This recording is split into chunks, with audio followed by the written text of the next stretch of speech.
Michael জেকছনৰ জন্ম হৈছিল 29 আগষ্টত আমেৰিকাৰ ইণ্ডিয়ানা ৰাজ্যৰ গেৰী চহৰত।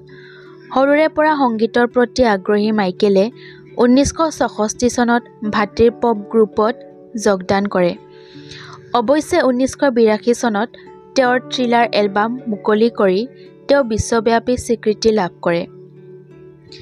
এই এলবামৰ পিছতে তেওঁৰ জনপ্ৰিয়তা বাঢ়িছিল আৰু তেওঁৰ শৈলী আৰু গীতক লৈ অনুৰাগী আপ্লুত হৈছিল।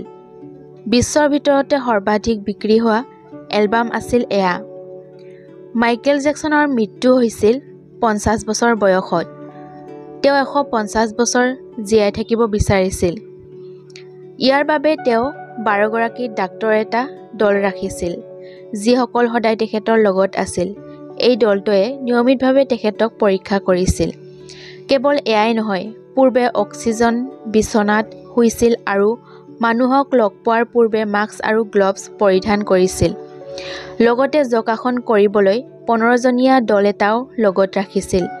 কিন্তু ড্ৰাগছৰ অতিমাত্ৰা সেৱনৰ বাবেই মাইকেল জেকছনৰ মৃত্যু হোৱা বুলিও কোৱা হয়। মাইকেলে নিজকে ভাল দেখাবলৈও বহু অস্ত্ৰোপচাৰ কৰিছিল। ক'ৰবাত সেই অস্ত্ৰোপচাৰবোৰো তেওঁৰ মৃত্যুৰ কাৰণ বুলি ধাৰণা কৰা হয়। মাইকেল জেকছন হৈছে বিশ্বৰ সৰ্বাধিক বঁটা বিজয়ী শিল্পী। তেওঁৰ নামত 23টা গিনিজ ৱৰ্ল্ড ৰেকৰ্ড আছে।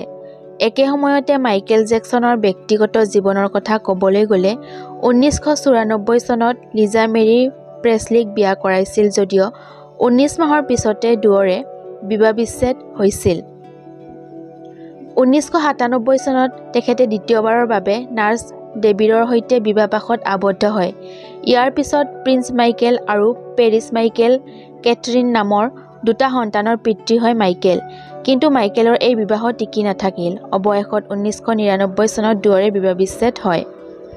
পপ ষ্টাৰৰ ৰজা বুলি কোৱা মাইকেল জেকছন, যিয়ে নিজৰ গীত, বাদ্য আৰু নৃত্যৰ দ্বাৰা সমগ্ৰ বিশ্বতে এক সুকীয়া স্থান বনাবলৈ সক্ষম হৈছে। মাইকেল জেকছন আছিল এনেকুৱা এজন তাৰকা যাক আজিও পৃথিৱীৰ প্ৰতিটো কোণৰ মানুহে চিনি পায়। কিন্তু 2009 চনৰ 25 জুনত লছ এঞ্জেলছত এই পৃথিৱীৰ পৰা বিদায় লৈছিল মাইকেল জেকছনে।